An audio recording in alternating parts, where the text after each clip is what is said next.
These are Yamaha Stage Custom Toms, 10, 12, 13, and 16, and they're all mic'd with Sennheiser E604 tom mics. If you keep the mics close to the source, you can take advantage of the proximity effect where you get more low end and bass response. So for toms, you can make them sound a lot larger than life as soon as you put a mic on them. Just like the snare, the outer edge is going to have more overtones and the center is going to have more attack. So if you find a balance between those two positions, you'll get a nice tom sound.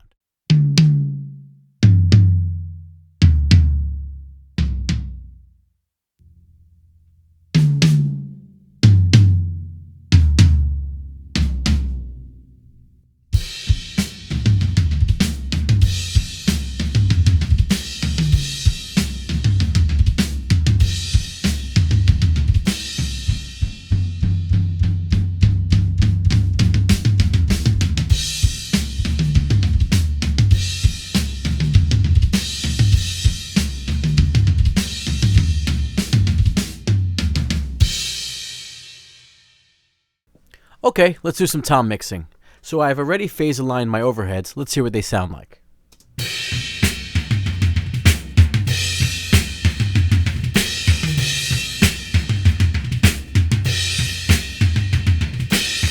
Okay, so we have a lot of attack from the toms, and we have some nice low mid action, which is nice. So let's add some room mics and see what that does.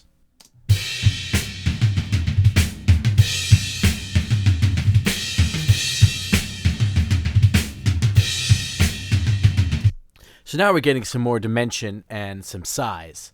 So let's just add the close mics all in as well and see what they sound like all together.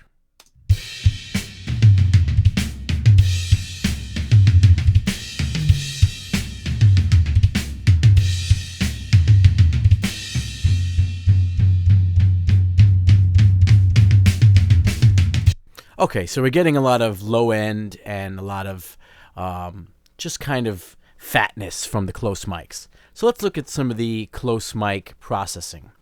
So the first thing that we have is I have my virtual mix rack, and I just kind of found some EQ and some frequencies that I think kind of enhanced the natural tom sound. So we added a little top, a little high mid around 2.2, a little low mid around 150, and we just took out some boominess lows. We cut around up to 80 hertz. So we cut out some boominess, added some low mids, added some high mids, added some highs, and that's about it. And you could sweep these knobs or sweep your EQ and just kind of find the sweet spots on what's good, you know, enhance the good and cut the bad.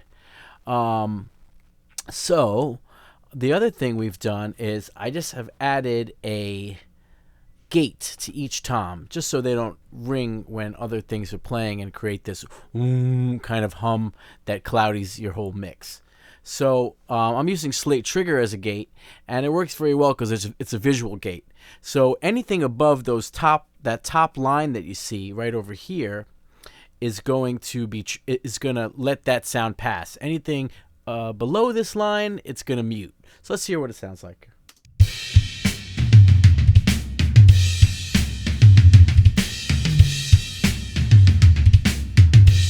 So it's basically letting the tom hits through and just muting everything else. And the way you set that up is very easy.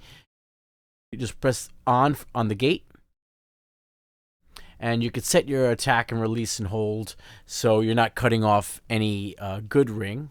You could do that by ear. And I just have the mix knob set all the way to the left, which means that you're only going to hear the natural sound. There's no samples enhancing this.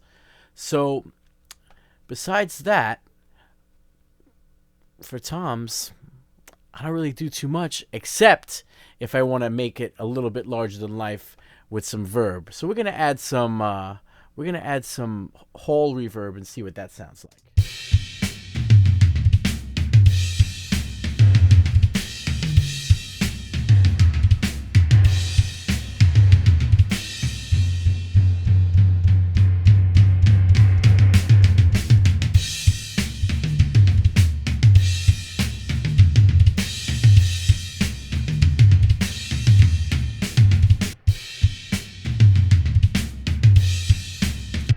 Yeah, so that's just a little verb. I don't know. In the mix, it might sound good because it kind of gives the toms a little cut and a little extra size. I'm probably going to leave it pretty low for just this mix. And you could experiment with that and try different things out. Some people compress toms, and you could do that, but I tend to do my compression on the drum bus, and we'll talk about that in another video. So thanks for watching, guys. Take it easy.